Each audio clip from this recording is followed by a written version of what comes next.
In focus now, Senator Tom Cotton, Republican, member of Senate Judiciary and Armed Services Committees, is here with me down the stretch. So first of all, what do you make of these latest power rankings shifting over to the GOP? Just slightly, but it's happening. Doesn't count Democrats out completely, but what's going on in your estimation? Well, Harris, it's not surprising that more Americans are repudiating Joe Biden and the Washington Democrats' agenda. You just look at the headlines. Inflation continues to run very high. The stock market has fallen precipitously over the last year and a half. More crime on the streets across America. We have a drug epidemic unlike anything this country has ever seen.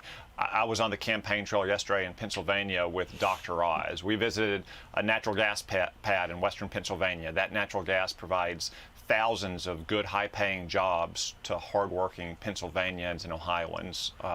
It also provides low-cost energy to America. It helps America support our allies around the world who'd rather get American gas rather than Russian gas.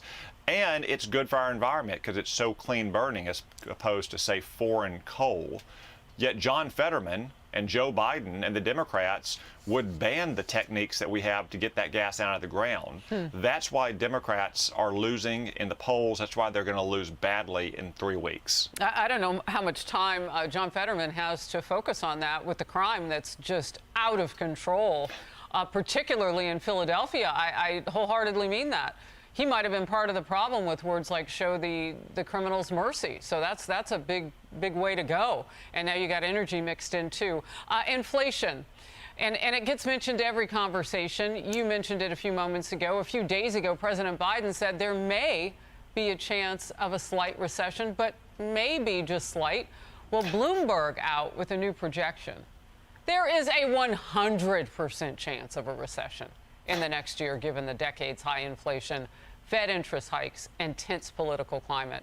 The economy, of course, we know the senator is top of mind for voters. A New York Times poll shows concern over economic issues have jumped to 44% from 36% a few weeks ago in summer.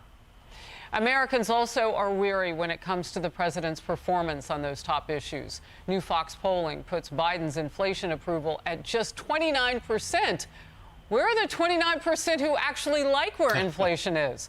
The White House doing pretty much anything they can, they say, to defend him. Let's watch together. If President Biden's top domestic priority is inflation, why doesn't he have more to show for it? So he's been very clear about making that his #1 economic priority. And he's done the work with congressional Democrats. But who exactly thinks the president is doing a good job on inflation? We understand that there are challenges that are in front of us here in this country. That is why the president has taken action to lower costs. Republicans in Congress refuse. They refuse to be partners with us on this. All right, we'll hear from Democrats in a moment. I want to get your direct reaction to what she's talking about from the White House lectern. Well, guilty as charged that Republicans in Washington have refused to spend trillions of dollars we don't have. Joe Biden and the Democrats don't have an answer on inflation because they're the cause of inflation. There's 2 main reasons we have this inflation at generational highs. The first is Democrats have spent trillions of dollars that we don't have. It was completely obvious and predictable. In fact, it was predicted, not just by Republicans, but by Democrats like former Treasury Secretary Larry Summers, that spending all that money would lead to inflation. Yet the Democrats kept spending it. Even after we had record high inflation, just a couple months ago, they spent another $700 billion. The second reason we have so much inflation is the price of energy is so high, because it doesn't just hit families in their budget when the price they pay for gasoline is high. It drives up the cost of manufacturing, it drives up the cost of doing business, it drives up the cost of transportation, and that very much is an intentional policy. The Democrats want energy prices to be high because they want to end American production of fossil fuels, oil and gas and coal. They may not say it in the 45 days before an election. They may rely on gimmicks like releasing oil from the Strategic Petroleum Reserve, which is also dangerous to our national security. But mark my words, on November 9th, the Democrats are going to go back to openly waging war on American oil, gas, and coal. When you say words like intentional crisis, all I can think of is our power grids are still about 80% dependent on fossil fuels and or coal. I mean, I don't know what they're thinking they're doing, but they're actually making that situation weaker using electricity. I mean, I remember a few weeks ago, you do too, when the governor of California said, we're in a heat wave, stop plugging in your electric cars. I mean, it's a world of hurt that they brought with the policies. Now for the Democrats, Senator, who also are not getting what they need from the president. Watch. The president over the weekend said the economy is, quote, strong as hell. Do you agree with that? I think there is much more the administration needs to do, especially around energy costs. Wow. Oh, boy, that's like losing a relative, Hassan. And you say what to that? Yeah.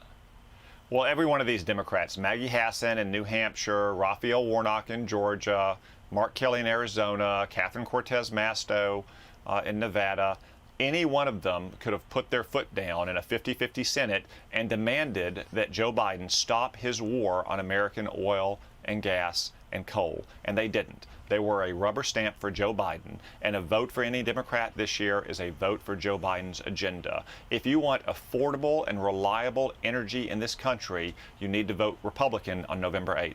Yeah, you have really tied that with inflation, unlike the president was able to tie his Inflation Reduction Act to actual inflation and reducing it. Just one quick one. Fox News polling shows extremely or very concerned. They ask voters. Their number one thing by 89%, inflation/higher prices. Democrats are in trouble. They have only 21 days to figure that one out. Will they do it? Meanwhile, President Biden is... Oh, go ahead. Go ahead. Your quick thought. No, they won't do it again because it's their policies that have caused this inflation, sometimes intentionally caused it in the form of high gasoline prices. So, of course, they're not going to figure it out. They just hope that they can distract the American people for another 21 days so they can get back to those harmful policies. President Biden is scrambling to tame just what Senator Cotton's talking about. Boy, he knows. It's the gas prices. They got to get their arms around this in 21 days. The administration now reportedly plans to release that 10 million to 15 million barrels of oil from their strategic reserves. Now, they've already done this to the point where we're lower than we have been, the lowest level in nearly 4 decades. The average price of a gallon of regular unleaded today, $3.87. That's up 55 cents over last year. And it's only going up day by day, week by week now, because there's so much pressure, right? And it's getting colder. Biden is playing a very familiar blame game over the recent uptick. He's added a new boogeyman to his growing list of villains. Watch this. I realized costs are going up on food, and I was able to bring gasoline down well over $1.60, but it's inching up because of what the Russians and the Saudis just did. I'm not finished with that yet. All righty, so now we have the oil industry he blamed, the mom and pops, the corporation, Putin, and now Saudi Arabia. I guess no more fist bumps. Yeah, Joe Biden should look in the mirror if he wants to figure out the reason for high gas prices. Remember, in the campaign, he promised to end fossil fuels in America. That's why we have an energy crisis in America. It doesn't help that Joe Biden and the Democratic Party have ostracized Saudi Arabia for years now, in no small part because they oppose Barack Obama and Joe Biden's reckless nuclear deal with Iran.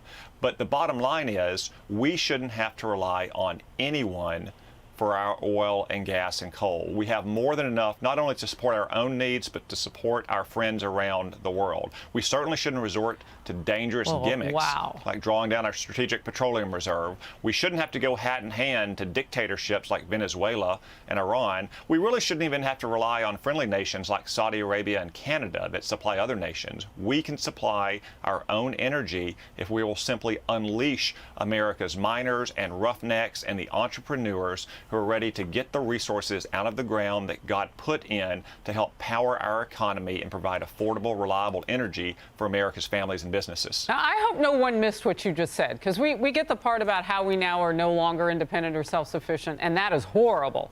But we could be making money on the deal. That's what you just said, too. We could be supplying others. We could actually make a profit on this and then transition to what we think is the right way to go. I want to know more about your Pennsylvania energy trip another time. That caught my eye and ear. Senator, thank you for being in focus today. Hey everyone, I'm Emily Campagno. Catch me and my co-hosts Harris Faulkner and Kaylee McEnany on Outnumbered every weekday at 12 p.m. Eastern, or set your DVR.